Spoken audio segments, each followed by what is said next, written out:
ಸರ್ಕಾರದ ಆದೇಶದ ಪ್ರಕಾರ ಪ್ರತಿಯೊಂದು ಹಳ್ಳಿಗಳಿಗೂ ಪ್ರತಿಯೊಂದು ಗ್ರಾಮಗಳಿಗೂ ಸಿಟಿಯಲ್ಲಿರುವ ಒಂದೊಂದು ವಾರ್ಡ್ಗಳಿಗೂ ನಾವು ಏನದ ಸರ್ಕಾರದ ಆದೇಶದ ಪ್ರಕಾರ ಒಂದು ಪಿಂಚಣಿ ಅದಾಲತನ್ನ ಬಡ ಸಾರ್ವಜನಿಕರಿಗೆ, ಬಡ ರೈತರಿಗೆ, ಬಡ ಮಹಿಳೆಯರಿಗೆ, ವಯಸ್ಸಾದವರಿಗೆ ಬರ್ಲಿಕ್ಕೆ ತೊಂದರೆ ಆಗ್ತದೆ ಅನ್ನೋ ದೃಷ್ಟಿಯಿಂದ ನಾವು ಒಂದೊಂದು ವಾರ್ಡ್ ಸೆಲೆಕ್ಟ್ ಮಾಡಿ ನಾವು ಮಾನ್ಯ ಜಿಲ್ಲಾಧಿಕಾರಿಗಳಿಗೆ ತಿಂಗಳಿಗೊಮ್ಮೆ ಮಾಡ್ಲಿಕ್ಕೆ ಸರ್ಕಾರದ ಆದೇಶದ ಆ ಪ್ರಕಾರ ನಾವು ಈ ತಿಂಗಳೇನದ ನಿಮ್ಮ ಮಿಲಿಂದ್ ಚಂಚಲ್ಕರ್ ನಗರಸಭೆ ಮಾಜಿ ಅಧ್ಯಕ್ಷರು, ನಮ್ಮ ಸ್ನೇಹಿತರು ಸಾಹೇಬ್ರ ನಮ್ಮ ಕಡೆ ಇಟ್ಕೋರಿ ಅಂದ್ರು. ಆಮೇಲೆ ರಮೇಶ್ ಸಿಟಿ MLA ಆಫೀಸ್ನಾಗ ಇರ್ತಾರ, ಅವರು ಕೂಡ ಹೇಳಿದ್ರು. ಅವ್ರ ಜೊತೆ ಎಲ್ಲರ ಜೊತೆ ಮಾತಾಡ್ಕೊಂಡು ಅಫ್ಜಲ್ಪುರ್ PA ಎಲ್ಲರಿಗೂ ಮಾತಾಡ್ಕೊಂಡು ನಾನು ಇಲ್ಲಿ ಇವತ್ತ ಈ ಚಾಪೇಟಿಯಲ್ಲಿ ಇಟ್ಕೋಬೇಕಂತ ಮಾನ್ಯ ಜಿಲ್ಲಾಧಿಕಾರಿಗಳಿಗೆ ಪತ್ರವನ್ನು ಬರೆದಿದ್ವಿ. ಆ ಪ್ರಕಾರ ಜಿಲ್ಲಾಧಿಕಾರಿಗಳು ಆದೇಶ ಮಾಡಿದ್ದಾರೆ. ಅದಕ್ಕೆ ನಾವು ಇಲ್ಲಿ ನಿಮ್ಮ ಒಣಗ ಕಾರ್ಯಕ್ರಮ ಇಟ್ಕೊಂಡಿವಿ ಮಹಾದೇವರ ಗುಡಿ ಒಳಗ. ಇದರ ಮೇನ್ ಉದ್ದೇಶ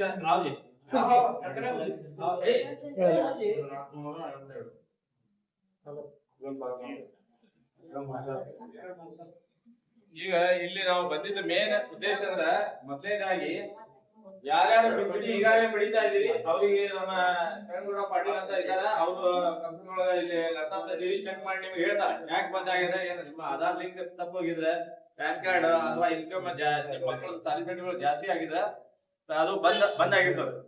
ಅದು ನಮ್ದಲ್ಲ, ನಿಮ್ದು PAN card Aadhaar card link ಇರ್ತಾವು. ಸರ್ಕಾರದವರೇ ನೋಡಿ ಒಂದು ಆದೇಶ ಕಾಪಿ ಕಳಿಸಿದ್ರು ನಮಗೆ. ಆ ಪ್ರಕಾರ ಬಿಜಾಪುರ ಸಿಟಿಯಲ್ಲಿ 8,500 ಬೋಗಸ್ ಪೆನ್ಷನ್ ಆಗಿದ್ದು ಅವನ್ನೆಲ್ಲ ನಾನು ರದ್ದುಪಡಿಸಿನಿ. ಆಮೇಲೆ 7,200 ಗ್ರಾಮೀಣ ಮಟ್ಟದಲ್ಲಿ ಇಡೀ ಬಿಜಾಪುರ ತಾಲೂಕದಾಗ 16,500 ಪೆನ್ಷನ್ ಒಟ್ಟೆ ಈಗ ಒಂದ್ 3 ತಿಂಗಳಿಂದ ನಾವು ರದ್ದು ಮಾಡಿದೀವಿ. ಅದು ನಾವು ಬೇಕಂತಲ್ಲ, ಅದ್ರಲ್ಲಿ ಏನೋ ತಗೊಂಡಿದ್ದಾರೆ ಯಾರು ಮಧ್ಯವರ್ತಿಗಳು, ದಲ್ಲಾಳಿಗಳು, ಅವ್ರು ಇವರು ರೊಕ್ಕ ಕೊಟ್ಟು ಇದು ಮಾಡಿ ಬೋಗಸ್ ಆಧಾರ್ ಕಾರ್ಡ್ ಎಡಿಟ್ ಮಾಡಿದ್ದಾರೆ. ಆಯ್ತಾ, ಅವೆಲ್ಲ ರದ್ದುಪಡಿಸಿವಿ. ನಿಜವಾದ ಫಲಾನುಭವಿಗಳು ಸಿಗ್ಬೇಕನ್ನೋದು ಸರ್ಕಾರದ ಉದ್ದೇಶ, ನಮ್ಮ ಉದ್ದೇಶ. ಅದಕ್ಕೆ ನಾವು ಅಧ್ಯಕ್ಷರಿಗೆ ಹೇಳಿ ನಿಮ್ಮ ವಾರ್ಡ್ನಾಗ ಯಾರ್ಯಾರು ಅದಾರ ನೋಡಿ ವಯಸ್ಸಾದವರು, ಗಡ್ಡ ಸುತ್ತವರು ಅಂತವ್ರಿಗೆಲ್ಲ ಕರೆಸಿ ನಾವೊಂದು ಎಲ್ಲರಿಗೆ ಒಳ್ಳೆ ಸಾರ್ವಜನಿಕರಿಗೆ ಸೇವೆ ಕೊಡುವಂತ ಆ ಉದ್ದೇಶದಿಂದ ಕಾರ್ಯಕ್ರಮ ಇಟ್ಕೊಂಡಿವಿ. ಈಗ 60 ವರ್ಷ ಮೇಲ್ಪಟ್ಟವ್ರು ಯಾರ್ಯಾರಿದ್ರಿ, ನಿಮ್ದು ಆಧಾರ್ ಕಾರ್ಡ್, ವೋಟರ್ ID ಅವ್ರು ತಂದಿದ್ದೀರಾ, ಅದನ್ನ ತೋರಿಸ್ರಿ. ಅದ್ರದ್ದು ಒಂದು ಜೆರಾಕ್ಸ್ ಕೊಡ್ಬೇಕು. ನಾವು ಒರಿಜಿನಲ್ ನೀವೇ ಇಟ್ಕೋರಿ, ಜೆರಾಕ್ಸ್ ಕೊಡ್ರಿ. ನಿಮ್ bank account passbook passbook bank ಇರ್ಬೇಕು, ಅಥವಾ ಏನು ಪೋಸ್ಟ್ ಆಫೀಸ್ನಾಗ ನಿಮ್ಮ ಖಾತೆ ಇರ್ಬೇಕು, ಅದು ಒಂದು ಜೆರಾಕ್ಸ್ ಕಾಪಿ ಕೊಡ್ರಿ. ಆಮೇಲೆ ರೇಷನ್ ಕಾರ್ಡ್, BPL ಕಾರ್ಡ್ ಇದ್ರೆ ಅದೊಂದು ಜೆರಾಕ್ಸ್ ಕೊಡ್ರಿ. ಅವ್ ಕೊಟ್ರ 2 ಫೋಟೋ ಅವ್ ಕೊಟ್ರ ಅವ್ನ ಅಟ್ಯಾಚ್ ಮಾಡಿ ಒಂದ್ ಜೆರಾಕ್ಸ್ ನೀವು ಇಲ್ಲೇ ಮಾಡಿ ತಂದು ಕೊಟ್ರಿ ಅಂದ್ರೆ ಅದ್ರ ಮೇಲೆ ನಾನು ನೋಡಿ ಯಾರು ಅರ್ಹತೆ ಇರ್ತದ, 60 ವರ್ಷ ಮೇಲ್ಪಟ್ಟಿರ್ತದ ಅವರಿಗೆ ವೃದ್ಧಾಪ್ಯ ವೇತನ ಮಂಜೂರು ಮಾಡ್ತೀನಿ. 65 ವರ್ಷ ಮೇಲ್ಪಟ್ಟವರಿಗೆ SSY ಅಂತ ಪೆನ್ಷನ್ ಸಿಗ್ತದ, ಅದನ್ನ ಮಂಜೂರು ಮಾಡ್ತೀವಿ. ಗಂಡ ಸತ್ತವರಿಗೆ ಮಾಡಿರ್ತಾರೆ ಅವ್ರ BPL ಕಾರ್ಡ್, ಆಮೇಲೆ ಆಧಾರ್ ಕಾರ್ಡ್, ವೋಟರ್ ID ಕೊಟ್ರೆ ಅವರಿಗೆ ಗಂಡ ಸಂದಿನ ಪೆನ್ಷನ್ ಮಂಜೂರು ಮಾಡ್ತೀವಿ. ಇರ್ತದ ಯಾರ್ಯಾರು ಈಗ ನಿಮ್ಮ ರೇಷನ್ ಕಾರ್ಡ್ ಮತ್ತೆ ಇವು ಆಧಾರ್ ಕಾರ್ಡ್ ಅದಾವ, ಅವ್ರು ಒಬ್ಬೊಬ್ರು ಬಂದು ತೋರಿಸ್ರಿ. ಒಂದ್ ಜೆರಾಕ್ಸ್ ತಂದಿದ್ರೆ ಬಹಳ ಚಲೋ ಆಗ್ತದೆ. ಯಾರು ಜೆರಾಕ್ಸ್ ತಂದಿಲ್ಲ ಹೋಗಿ ಈಗ ಸದ್ಯ ತಕ್ಷಣ ಜೆರಾಕ್ಸ್ ಮಾಡ್ಸ್ಕೊಂಡು ಹೋಗ್ಬರಿ. ನಾವ್ ಏನ ಅರ್ಧ ತಾಸು 1 ತಾಸು ಇಲ್ಲೇ ಇರ್ತೀವಿ. ಈಗ ಬಂದವ್ರದ್ದು ಅಲ್ಲಿ ಚೆಕ್ ಮಾಡ್ತಾರೆ ನಮ್ಮ ಆಪರೇಟರ್ ಅವರು. ಯಾರು ಹೊಸದಾಗಿ ಯಾರ್ದು ಇನ್ನೊಂದನ ಪೆನ್ಷನ್ ಆಗಿಲ್ಲ ಕೊಡ್ರಿ, ನಾವು ನೋಡಿ ನಿಮಗೆ ಇಲ್ಲಿ ಮೇಲೆ ಮಂಜೂರು ಮಾಡ್ತೀವಿ. ಒಟ್ಟ ಪೆನ್ಷನ್ ತಂದಿಲ್ಲ. ಎಲ್ಲರಿಗೂ ನಮಸ್ಕಾರಗಳು. ಈಗ ಮಾನ್ಯ ಕರ್ನಾಟಕ ಸರ್ಕಾರದ ಆದೇಶದ ಪ್ರಕಾರ ಮಾನ್ಯ ಜಿಲ್ಲಾಧಿಕಾರಿಗಳು ನಮಗೆ ಪಿಂಚಣಿ ಅದಾಲತ್ ಪ್ರತಿ ತಿಂಗಳ ಒಂದು ಗ್ರಾಮಕ್ಕೆ ಒಂದು ಏರಿಯಾಗ ಅಲಾಟ್ಮೆಂಟ್ ಮಾಡಿರ್ತಾರ. ಅದರಂತೆ ನಾವು ಈ ವಾರ್ಡ್ ಮೆಂಬರ್ ಹಾಗೂ ಶಾಸಕರ ಏನದ ಮನೆ ಹತ್ತಿರ ವಾರ್ಡ್ ನಂಬರ್ 14, 15, 16 ಎಲ್ಲ ಸೇರಿ ಈ ಶಾಪೇಟಿಯಲ್ಲಿ ಮಹಾದೇವಪ್ಪನ ಗುಡಿ ದೇವಸ್ಥಾನದಲ್ಲಿ ಮಾಡ್ತೀವಿ ಅಂತ ಮಾನ್ಯ ಜಿಲ್ಲಾಧಿಕಾರಿಗಳಿಗೆ ವರದಿ ಸಲ್ಲಿಸಿದ್ವಿ.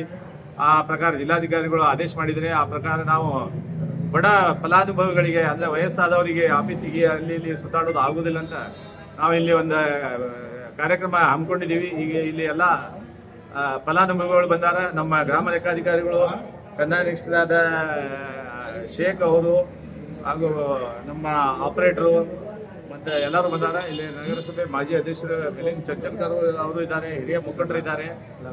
ಈಗ ನಾವು ಇಲ್ಲಿ ಸಾಕಷ್ಟು ಜನ ಫಲಾನುಭವಿಗಳು ಬಂದಾರ. ಅದರಲ್ಲಿ ಒಂದು 3-4 ಜನ ಅಂಗವಿಕಲತೆ ಹೊಂದಿದ್ದಾರೆ. ಅವರಿಗೆ ಅಂಗವಿಕಲ ಪೆನ್ಷನ್ ಮಂಜೂರು ಮಾಡಿದ್ದೀವಿ. ಆಮೇಲೆ ಗಂಡ ಸತ್ತವರಿದ್ದಾರೆ, ಅವರಿಗೆ ವಿಧವಾ ವೇತನವನ್ನು ಮಂಜೂರು ಮಾಡ್ತಾ ಇದ್ದೀವಿ. 60 ವರ್ಷ ಮೇಲ್ಪಟ್ಟವರಿಗೆ ವೃದ್ಧಾಪ್ಯ ವೇತನ ಪಿಂಚಣಿಯನ್ನು ಮಂಜೂರು ಮಾಡ್ತಾ ಇದ್ದೀವಿ. ಆಮೇಲೆ 65 ವರ್ಷ ಮೇಲ್ಪಟ್ಟವರಿಗೆ SSY ಅಂತ ಪಿಂಚಣಿಯನ್ನು ಮಂಜೂರು ಮಾಡಿ ಅವರಿಗೆ ಮನೆಗೆ ಮುಟ್ಟಿಸೋ ವ್ಯವಸ್ಥೆ ಮಾಡ್ತಾ ಇದ್ದೀವಿ. ಅದಕ್ಕೆ ಸಾರ್ವಜನಿಕರು ಆನ್ಲೈನ್ ಸೆಂಟರ್ಗಳಿಗಾಗಲಿ ಅಲ್ಲಿ ಇಲ್ಲಿ ದಲ್ಲಾಳಿಗಳಿಗೆ ದುಡ್ಡು ಕೊಟ್ಟು ಯಾವುದೂ ಇದು ಮಾಡಬೇಡ್ರಿ. ನೀವು ಪ್ರತಿದಿನ ವರ್ಕಿಂಗ್ ಡೇ ಕಚೇರಿ ಸಮಯದಲ್ಲಿ ನೇರವಾಗಿ ತಾವು ತಹಸೀಲ್ದಾರ್ ಕಚೇರಿಗೆ ಬಂದು ನನಗೆ ಭೇಟಿ ಆದರೆ ನಿಮ್ಮ ಆಧಾರ್ ಕಾರ್ಡ್, ಆಮೇಲೆ ಬ್ಯಾಂಕ್ ರಾಷ್ಟ್ರೀಕೃತ ಬ್ಯಾಂಕಿನ ಪಾಸ್ಬುಕ್ ಜೆರಾಕ್ಸ್ ಪ್ರತಿ ಹಾಗೂ ವೋಟರ್ ID ಇವನ್ನೆಲ್ಲ ನೀವು ತೊಗೊಂಬಂದ್ರೆ ಅಲ್ಲೇ ನೋಡಿ ನಿಮಗೆ ಅರ್ಜಿ ನಿಮ್ಮ ಕಡೆಯಿಂದ ತುಂಬಿಸಿ ಸಹಿ ಮಾಡಿಸಿ ನಾವು ಅರ್ಜಿ ಹಾಕಿಸಿ ನಿಮಗೆ ಪಿಂಚಣಿಯನ್ನು ಮಂಜೂರು ಮಾಡಿಕೊಡ್ತೀವಿ. ಅದಕ್ಕೆ ದಯಮಾಡಿ ಯಾರು ಆನ್ಲೈನ್ ಸೆಂಟರ್ಗಳಿಗಾಗಲಿ ದಲ್ಲಾಳಿಗಳ ಹತ್ರ ಹೋಗಬೇಡ್ರಿ. ನೇರವಾಗಿ ನಮ್ಮ ಹಳೆ ಸಾರ್ವಜನಿಕರಿಗೆ ಅನುಕೂಲ ಆಗಲಿ ಅಂತ DC ಆಫೀಸ್ ಎದುರುಗಡೆ ಹಳೆ ತಹಸೀಲ್ದಾರ್ ಆಫೀಸ್ನಾಗ ಒಂದು ಕೌಂಟ್ರ್ ಒಂದು ಆಫೀಸಲ್ಲಿ ಆಪರೇಟರ್ಗಳು ಎಲ್ಲ ಸಿಬ್ಬಂದಿಗಳು ಇರ್ತಾರೆ. ನೀವು ನೇರವಾಗಿ ಆಫೀಸ್ ಬಂದು ಅರ್ಜಿ ಹಾಕಿ ಆ ಅರ್ಜಿನ ತೊಗೊಂಡು ನಮ್ಮ ತಲಾಟಿ ಸರ್ಕಲ್ ಸಹಿ ಮಾಡಿಸಿ ನನಗೆ ZP ಆಫೀಸ್ ಹತ್ರ ನಾನು ಇರ್ತೀನಿ, ಅಲ್ಲಿ ತಂದು ನೀವು ನಿಮ್ಮ ಅರ್ಜಿನ ಕೊಟ್ರೆ ಅವತ್ತಿನವತ್ತೇ ಪೆನ್ಷನ್ ಮಂಜೂರು ಮಾಡಿ ನಿಮ್ಗೆ ಆದೇಶ ಪ್ರತಿ ಕೊಟ್ಟು ಕಳಿಸ್ತೀನಿ. ಅದಕ್ಕೆ ಸಾರ್ವಜನಿಕರು ನಿಮ್ಮ ಸಂಬಂಧಿಕರಾಗಲಿ, ನಿಮ್ಮ ಮನೆಯಲ್ಲಿ ವಯಸ್ಸಾದವರಾಗಲಿ, ಇಲ್ಲಿ ಬಂದವರಿಗೆ ಎಲ್ಲರಿಗೆ ನಾವು ಕೇಳ್ಕೊಳ್ಳೋದು ಏನು ವಿನಂತಿ ಅಂದರೆ, ನೀವು ತಹಸೀಲ್ದಾರ್ ಕಚೇರಿಯಲ್ಲಿ ಆಗಲಿ ಅಥವಾ ನಾಡ ಕಚೇರಿಯಲ್ಲಿ ಆಗಲಿ ಉಪ ತಹಸೀಲ್ದಾರ್ ಕಚೇರಿಯಲ್ಲಿ ಆಗಲಿ ಹೋಗಿ, ಆಮೇಲೆ ನಮ್ಮ ಕನ್ಯಾ ನಿರೀಕ್ಷಕರ ಚಾವಡಿ ಇದೆ ಇಲ್ಲೇ ಅಂಬೇಡ್ಕರ್ ಸರ್ಕಲ್ ಎದುರುಗಡೆ, ಅಲ್ಲಿ ಹೋದ್ರೆ ನಮ್ಮ ಗ್ರಾಮ ಲೆಕ್ಕಾಧಿಕಾರಿಗಳು ಇರ್ತಾರೆ. ಆಮೇಲೆ ನಮ್ಮ ಕನ್ಯಾ ನಿರೀಕ್ಷಕರು ಶೇಖ್ ಅಂತ ಇದ್ದಾರೆ, ಅವ್ರಿಗೆ ಹೋಗಿ ಭೇಟಿ ಆದರೆ ನಿಮ್ಮ ಎಲ್ಲ ದಾಖಲೆಗಳನ್ನು ನೋಡಿ ನಿಮಗೆ ಪಿಂಚಣಿ ಮಂಜೂರು ಮಾಡ್ಲಿಕ್ಕೆ ಅವ್ರು ಶಿಫಾರಸು ಮಾಡ್ತಾರೆ. ಅದ್ರ ಪ್ರಕಾರ ನಾನು ನಿಮಗೆ ಪಿಂಚಣಿ ಆದೇಶ ಮಂಜೂರು ಮಾಡಿಕೊಡ್ತೀನಿ.